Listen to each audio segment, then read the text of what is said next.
This morning we are putting cows dry. I'm going to share with you all everything I have learned about doing this process well over the last 10 years. First job which you always want to do is make sure you have enough tubes to do the number of cows you want to do. At least 50% of the time we go to do this job, we have to run to the vet to get more tubes. Actually, don't even know how many cows we have to put dry, so let's go count them first. Oh no, there's loads. There's no way we have enough tubes. 1, 2, 3, 4, 5, 6, 7, 8. 8 cows. Putting cows dry is without doubt one of the most important jobs on a dairy farm. And the cost of getting it wrong is really hard to spot. And that is why so many people do a bad job. We have now settled on a really effective dry cow routine. But it's not over the top, it doesn't cost a lot of money, and it doesn't take a lot of effort. Which is important because if you try to do things too well and they get too complicated and take too much time, you'll never stick at it. 1, 2, 3, 4, 5, 6. No! We don't have enough tubes. 1, 2, 3, 4, 5, 6, 7. Hold on a minute, I might have lucked out. Let there be actual dry cow tubes in this.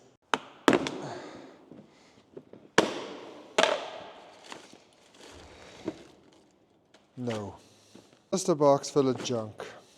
The first job is to give them some meal so they actually stand still for us. Calvin's going to be helping me this morning. He is still scared of cows, so try not to laugh at him, okay? Will you pull the gate closed once they all come in?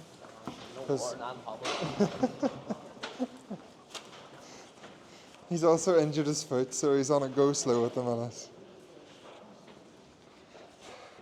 He was wearing wellies without insoles. It's like entirely his own fault. Once the cows comes in, it's a bit of a race against time to get them tubed before they finish eating their meal and they get restless.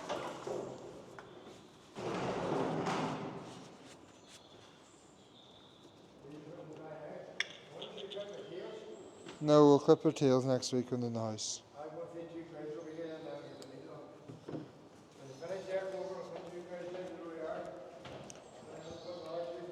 Sort out the gates at the top of the house for them going out.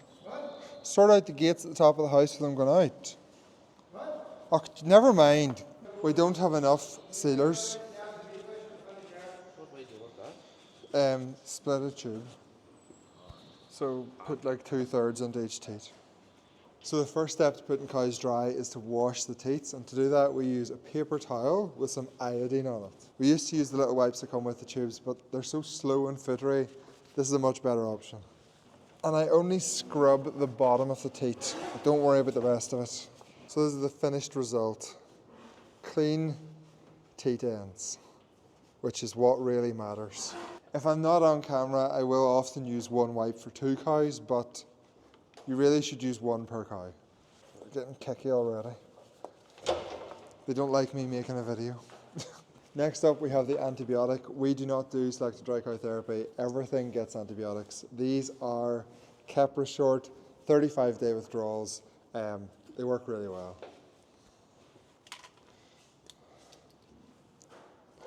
We just put the tip of the tube into the teat and then massage it up into the teat canal. I used to get really obsessive about what order you do it in and do the back teats first and all that nonsense. Don't do that anymore, just keep it simple. Come on, shh. Come on, shh. Come on, shh. Come on. Stop trying to kick me. Shh. She got her foot done, that's why she's so grumpy about it.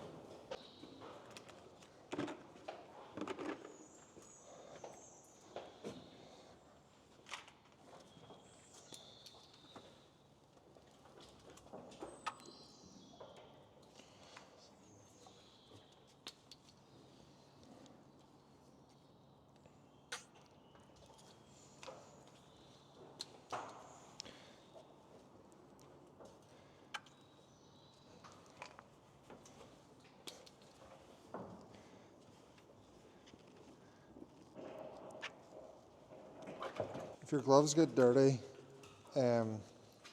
just change them. After the antibiotics, we put in the sealers. We actually don't have enough of these, so we're going to use 2/3 of a sealer per teat. I'm pretty sure it'll be fine. We'll just squeeze a little bit less out. This is the worst job in the farm.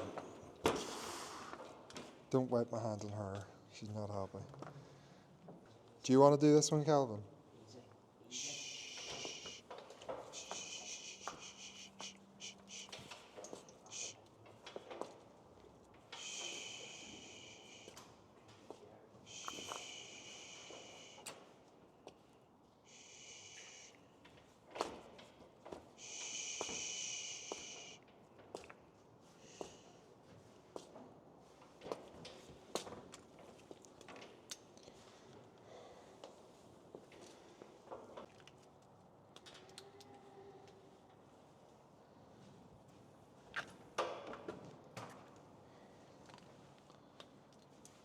Okay, that's all of the cows tubed with antibiotics and all of the cows sealed as well. Now the final 2 jobs we have to do with these dry cows is number 1, we have to spray them with teat foam, I think, is what we use in the parlour, and it does a good job for putting them dry as well, just to try and protect the teats until they're sealed up properly. And then we're going to chase these cows up to the top of the house. I'm going to double check their numbers, because you can easily make mistakes between picking cows out and actually putting them dry, and add their numbers to the computer. And then the final thing we do is we're going to let them stand there for about 2 hours on a clean, scraped yard so that their teat canals seal up properly before they lie down. Press the button again to turn it off, and then screw the pipe back onto the mount.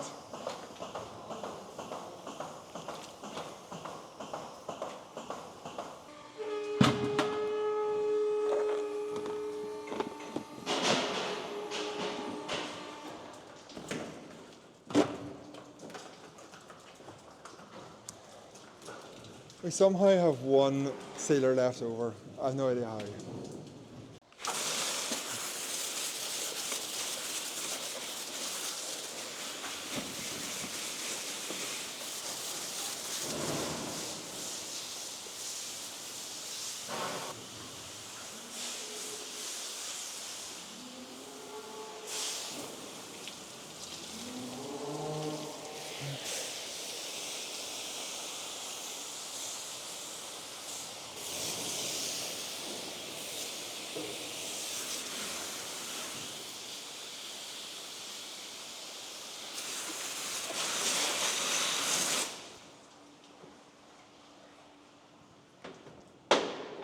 Okay, let's summarise how we put cows dry. We dry wipe the cow's teats, then we use a surgical scrub to make sure the teat ends are spotless and free from any bacteria. Then we use short duration antibiotics, which have a 35-day milk withdrawal. Then after the antibiotics, we use a teat sealer. It is 1 tube per cow in 99% of cases, unless you happen to be 1 or 2 tubes short and you're in a rush in the morning. After that, the cows are sprayed and they're left to stand for about 2 hours before they're put into clean, bedded, limed cubicles. If you asked a vet or a dry cow expert, they would tell you that how we put our cows dry has some big mistakes. 2 of the biggest criticisms I imagine I would get is not changing gloves every cow and not carrying out selective dry cow therapy. The gloves thing is purely practical. I used to change my gloves for every cow. My hands would have got sweaty and sticky. The gloves are hard to get on. I don't think it makes almost any difference. If you keep your gloves clean, there's no need to change them. And the second criticism around selective dry cow therapy, I tried it. It ended badly. I have all the cell count records on the screen out there to select the cows to go dry. It tells you their last 4 cell counts. It tells you their average cell count. The issue is not a lack of data. The issue is between a milk recording giving you a cell count and you putting the cows dry, there is an opportunity for infection. And when a short duration antibiotic tube costs pounds, it is a really, really good insurance policy against something happening over the dry period. So it's a small cost to make sure you don't have any issues. And also a lot of farmers have had the same experience as me. They have tried selective dry cow therapy for the cost of a short duration cheap antibiotic. is definitely worth using it. Okay, got the numbers. Let's go to the computer and we have to add it to the Parlour software and also my own software. Doing that, make sure if they calve early, the milking powder will warn us, but also my software will warn us. So we know the milk withdrawals off the antibiotics. The farm has no internet. Why does the farm not have internet? I don't understand. I checked, the internet is at the house, but it's not at the farm. Oh, this could take a long time to fix. The farm software is an online database, so without the internet, I can't do anything at this point. Try and fix it. Okay, I can't even get an IP address on my phone, which means that the DCHP server must be disconnected, which means that it's not an internet issue, it's a connection to the router in the house issue. So before we get to adding our dry cow dates and finishing this video on how to dry off cows, let's go and fix a networking issue. Probably one of the network switches between the house and here, which has got unplugged. Hopefully that's the problem. That would also explain why my cow house lights didn't go off last night, because there was no internet. Problem occurred between 9:30 and 10 o'clock, because I left the farm with internet at 9:30 and then lights were scheduled to go off last night at 10 o'clock. So at least we have a time window. So this is our first networking box. I didn't bring a screwdriver, but it still does have power over here. So probably not that, unless the plug died, which is always a possibility. Check the house first, because my brothers might have unplugged the cable. I was uploading lots of video files to my storage server last night. It was definitely slowing down the internet. So I bet they've unplugged the cable. Scumbags. Check is in here, where there is, oh no, nearly fell, another network cable, and it's been unplugged. Like, who would do that? Who would unplug the entire farm internet just so they can play their stupid games? At least it was an easy fix. At least now I can actually turn my cow house lights off as well, because if you don't have internet, you can't turn on and off the lights. Okay, good, we have internet again. That fixed it. Okay, so we have all of our cows' numbers in the back of this glove, and we also have the batch numbers for the antibiotics and the sealers, just to check that we get that right as well. So for the Parlour software, we just go in here and we stick in the numbers, and that's them dry. 7741 307 540. I have to hit 1,000 error messages, because Dairy Plan is the biggest heap of junk that has ever been invented. And then we have to change the status to dry. There we go. Parlour software updated. I need to take off this other glove. It's a bit Michael Jackson if I only wear one glove. Next up, we go to my farm software. So when we're adding the records to my farm software, it will automatically assign the currently in use batch number of both the antibiotic and the sealer. So when I select Kepler short, it is going to fill in the batch number of the one we just used. And then we select Orbisil. We're moving them to the dry cow batch. You will notice this cow is 34 days from calving. Some of these cows are close to the 35 days. This is the closest. Basically, we were dragging out putting them dry because we were grazing. We're short of silage and we don't have the space for them. So some of these are close to that 35-day mark. In general, we try to put them dry at 60 days, but sometimes we let it come down closer to 40. So you can see down there in the bottom left, it has saved the antibiotic medicine records and also the sealer medicine records automatically. So when I go and buy a new box of Orbisil next week, I will add the batch number and the expiry date at that point and set it as the default product. Right, that's it. That's how we dry our cows off. Hopefully you enjoyed this little focused, specific Wednesday video. If you did, please do give it a like. Consider subscribing if you haven't already. And any comments or criticism about how I put my cows dry, stick it down below in the comments section. I feel like I really need an outro. That's my goal for Saturday's video, to figure out a good outro. Suggestions are more than welcome. Stick them down below. For all of you who made it to the end of the video, I have some extra bonus content for you. We are going to go through our performance figures with regards to the dry period and cell counts over the last few years. If you're a farmer, you're going to love this graph. If you're not a farmer, hopefully you'll learn something as we really quickly go through it. If we go from top to bottom, we have low at last recording of previous lactation. Ideally, you want your cows finishing the lactation with a cell count of under 200. That's what's counted as a low cell count. And if you have a high percentage below 200 cells, it's a good sign that you're doing a good job of your general environmental health. You're bedding your cows, liming your cows.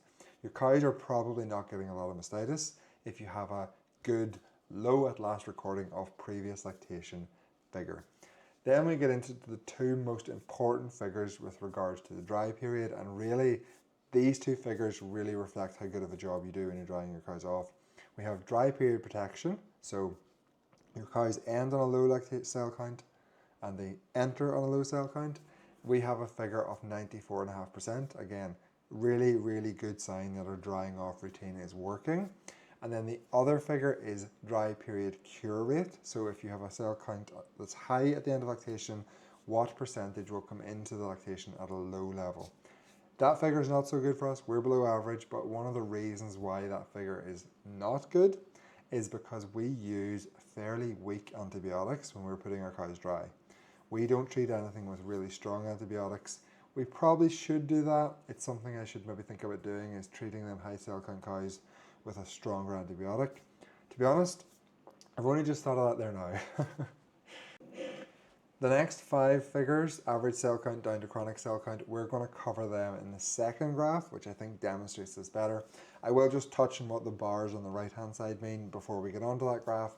Basically, the arrow is indicating the 3-month direction. The green box is for the current 12 months, and then the coloured bars represent the last 4 years. The green line in the middle is the average of the NMR 500. So if we have our bars on our green box to the right of that green median line, we are doing better than average. If we're to the left of that green median line, we're doing worse than average. So you can see where we perform best is on low at last recording of previous lactation, so our cows are staying healthy throughout the lactation. We really don't have a lot of issues with mastitis in this farm at all, and we're also doing a very good job of our dry period protection, which is keeping our cows healthy over the dry period. Okay, let's look at this big graph at the top. This is going back 2 years and it's showing 3 things. The blue bar is showing our average weighted cell count taken from our milk recording. The yellow bar is showing the percentage of high cows at a milk recording. So if you have over 200 cells, you're a high cell count cow. And then the red bar and the red line is showing chronic cows. If you have 3 high cell counts in a row, then you're considered a chronic cow. The reason why this graph is so useful is that it will show you really clear trends at different points of the year. So you can see that if you go to the right of the graph, at the minute our cell counts are very good. They're actually some of the lowest cell counts we've had for a long time. And it's really obvious to see why looking at this graph. And the reason why is that we have a lower than normal amount of chronic cows and a lower than normal amount of high cows in the herd at the minute, which is unusual because most summers we see a spike in cell counts, not a drop. We'll not get into the weeds too much in this graph. This graph can go back 10 years if you want. You can really get into the detail on the trends, and it really is great for giving you insights into what is driving your cell count. But I will finish with this. If you have a high percentage of chronic cows in your herd, you will never have a low cell count. And generally, the only way I find to cure them cows is to cull them. You can see that about 30% of cows that end on a high cell count come back in after going dry with a high cell count again. So they are eternally chronic cows. That's no good for us. That will keep your cell count high. So one of the things we try to do is cull based on cell count to get rid of them chronic cows and get them out of the herd. And that makes a big difference to your cell count overall.